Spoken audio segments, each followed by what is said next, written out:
Hey guys, this is Anthony, the MMA and political analyst, and we're going to talk about a very, very serious issue in our society today, and that's this whole idea of net neutrality. Very important. A few weeks back, the FCC basically passed a very unfortunate ruling that kind of paves the way to end net neutrality for everybody. And to me, I think it's just the first step. Now, before I go on, I think I feel the need to explain what net neutrality is, because unfortunately, the oppositions to net neutrality have done a good job in kind of confusing this issue for us. So let me just deconflict that whole thing. All net neutrality is this: if you like the internet the way it is right now, congratulations, you are for net neutrality. That's all it is.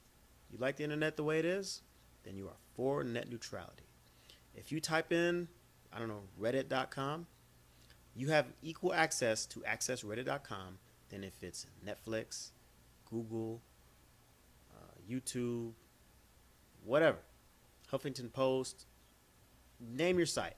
You basically has equal access to that website, and that website has equal access to you. Simple. Well, not so simple um, to these internet service provider companies. Okay, Time Warner, Comcast, Verizon. Okay, they've already got your money, right? You already paid them for the service, but of course they want a little bit more.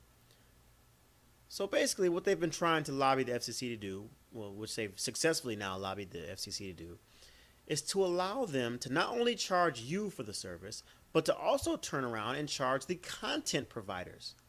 So, for example, I pay for a Netflix subscription. Well, great. Netflix uses up a lot of internet traffic, right? So let's not only charge the customer, let's charge the provider as well. Let's turn around and charge Netflix as well. I mean, how ridiculous is that? I mean, let's just think about it for a second. Let's just say I have a blender, and I plug it into the wall, right? And I pay, I don't know, Panasonic $89 for a nice blender. Take it home, plug it into the wall. I get power from the power company, and it works. And I also pay the power company, however much it is, to power that blender. It makes sense, right? But what if the power company said, you know what? Not only are we going to charge you, the customer, for using that power, but we're going to turn around and charge Panasonic on top of that. You'd be like, what? How does that make any sense? I'm the one using it.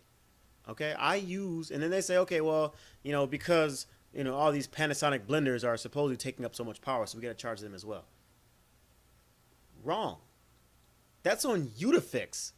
Okay, you need to give us more power then, right? If you think that Netflix is using up all your bandwidth, well then I don't know, give us more bandwidth, build more servers or whatever you got to do, more cables, more fiber optic. I don't know, whatever you got to do, you fix that. And if that means you might have to charge me a little bit more, then okay, whatever. That's between me and you. But you can't turn around and charge a third party for that, because what does that do? That just makes it so they have to charge me more, right? So now Netflix has to increase prices, okay, to support the fees that they're paying you as well. But listen, that's the grand scheme, though, guys. That's the grand scheme. This whole first step into ending net neutrality by allowing these quote unquote fast lanes and having Netflix pay the internet service providers, for this extra bandwidth or whatever they're gonna get. That's just the first step. What they're trying to do is increase the price to these services, right? Increase the price to these services so they can sell you their services. That's all they're trying to do. They're trying to, and I think the long term goal is basically to turn the internet into what TV has become. We all know that TV pretty much sucks, right? I mean, don't get me wrong. There's a few great shows out there. I know, like, people love their Game of Thrones and all that, but that's not even necessarily on TV. That's on, like, premium cable, and some great programming out there people love to watch. But for the most part, I'm done with TV. I've been done with TV for years. There's really no need for it. I mean, think about it. There's only 6 media corporations that own pretty much all of those channels. I mean, you get a cable package that has what, like 200 some channels.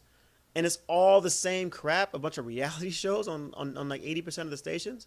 Why? Because it's all owned by the same 6 or 7 companies. I have no interest in that. That's why I love the internet, because there's so much to read, so much to do, so much to watch. I mean, you don't need TV anymore.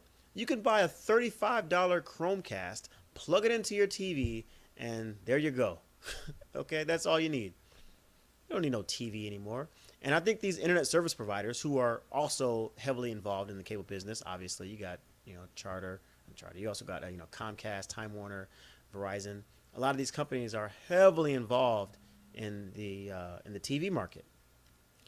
So they want to turn the internet into TV, right? That's the long-term goal. You think this whole fast lane thing is the end of it? No. Because eventually it's going to be, okay, well, it's going to be like packages.